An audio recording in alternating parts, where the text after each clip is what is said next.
देखिए, पप्पू यादव बाहर निकलते हैं जैसे ही परिजन से मिलकर सीधे तौर पर बिहार सरकार, बिहार के गृह मंत्री के ऊपर और बिहार के मुख्यमंत्री नीतीश कुमार और विपक्ष के लोगों के ऊपर भी सबसे पहले निशाना उन्होंने साधा। उन्हें साफ तौर पे कहा है कि जिस तरीके से बिहार के अंदर जिस तरीके से अलग अलग हिस्सों में बेटियों के साथ बलात्कार और रेप की घटनाएं हो रहे हैं, इसके लिए साफ तौर पर जिम्मेदार बिहार की सरकार और गृह मंत्रालय है।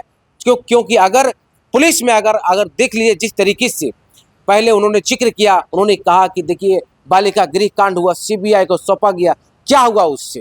उन्होंने कहा कि इससे पहले कई घटनाएं जो सीबीआई को सौंपा गया, क्या मिला उससे? क्या उन्हें न्याय मिल पाया? एक बड़ा सवाल है। सीधे तौर पर सवाल उन्हें सीबीआई के काम पर उन्हें उठाने का काम किया है। आप देखिए क्या कुछ कह रहे पप्पू यादव।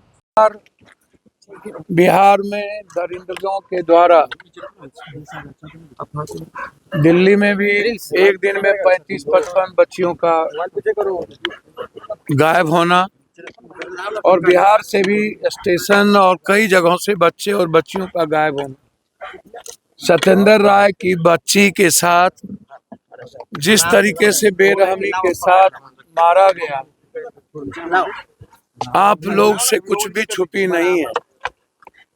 हम अभी ही आधे घंटे पहले 15 मिनट पहले न्यायालय के आदेश पर जेल से निकले। मैंने उस दिन भी कहा था कि मरवाने की लंबी साजिश कैसे थी, लेकिन मेरे लिए सवाल ये नहीं है कि मैं रहूं या मरूं या कोई मरवा दे। मेरे लिए सबसे बड़ा सवाल है कि बेटी सुरक्षित कैसे हो और इन दरिंदों पर नकेल कैसे कसा जाए।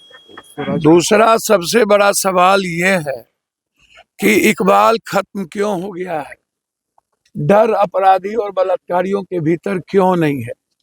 लगातार हत्या हो रही है, पत्रकारों की हत्या कर दी गई, गोली मार दिया गया, लगातार घटना पे घटना हो रही है और गृह मंत्री जी अपनी पीठ थपथपा रहे, बाही बाही कर रहे। गृह मंत्री जी, आप बाचाल तो हैं, आप गाली देने में बहादुर तो हैं, आपको बीजेपी और भगवान ने एक जगह दिया है बिना किसी जाति को गाली दिए, और अपराधियों की कोई जाति नहीं होती है। मुख्यमंत्री जी, सबको खत्म करिए आप, पूरा बिहार आपके सपोर्ट में रहेगा।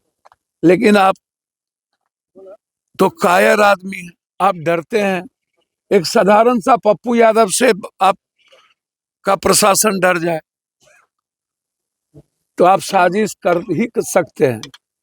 आपसे बहुत कुछ सवाल है, लेकिन आज सवाल मेरा सिर्फ इस बच्ची के दरिंदगों को स्पीडी ट्रायल किया जाए और कोई बच्ची इस बिहार पर किसी नरभक्षियों की गिद्ध दृष्टि ना हो। और नीट छात्र के मामले में कल तक जिस तरीके से आपकी एसआईटी ने उस परिवार को तंग किया और पूरे बिहार के नेता, एमपी, एमएलए, मंत्री मौन बन गए, चुप हो गए, ये सबसे बड़ा दुर्भाग्य। क्यों? और यहाँ भी कल घटना घटी, ना तो इस इलाके के एमपी आए ना एमएलए आए। कहा है भैया कौन, हमको तो नहीं जानकारी यहाँ के एमएलए एमपी कौन है, नहीं मुझको नहीं पता ये सब।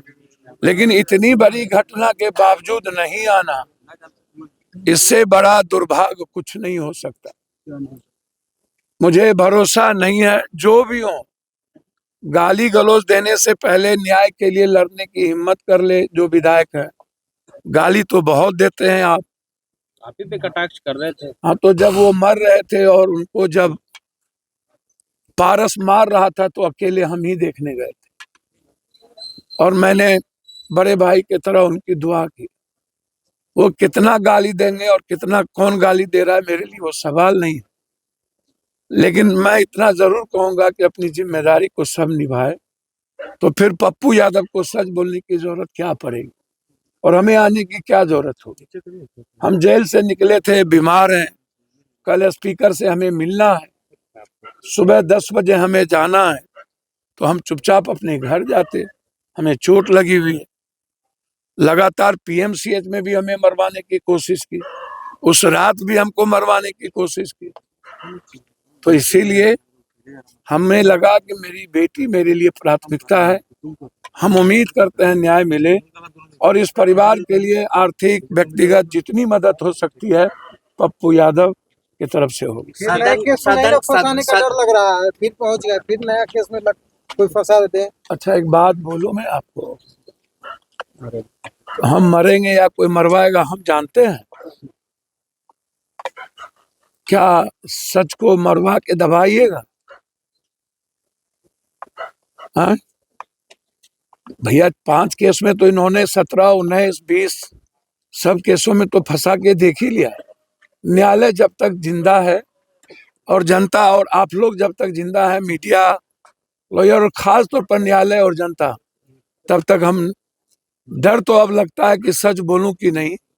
इस बार हमको भगवान से भी और सच से भी डर लग गया, लेकिन न्यायालय के रहते हुए अब मैं नहीं डरूंगा। तो देखिए पप्पू यादव को आपने सुना, उन्होंने क्या कहा। पूर्णिया सांसद, निर्दलीय सांसद जैसे ही जेल से बाहर निकलते हैं, फुलवारी शरीफ कोचिंग कांड के मृत्यु कोचिंग कांड जो हुआ उसके परिजन से मिलने के लिए पहुंचते हैं फुलवारी शरीफ। आपको हमने तस्वीरें दिखाई, उन्होंने क्या कुछ कहा आपने सुना। बाकी आप क्या सोचते हैं, इनकी बातों पर आपकी क्या राय है, अपनी प्रतिक्रिया जरूर दीजिए कमेंट के माध्यम से। बाकी आपका बहुत शुक्रिया, बहुत बहुत धन्यवाद।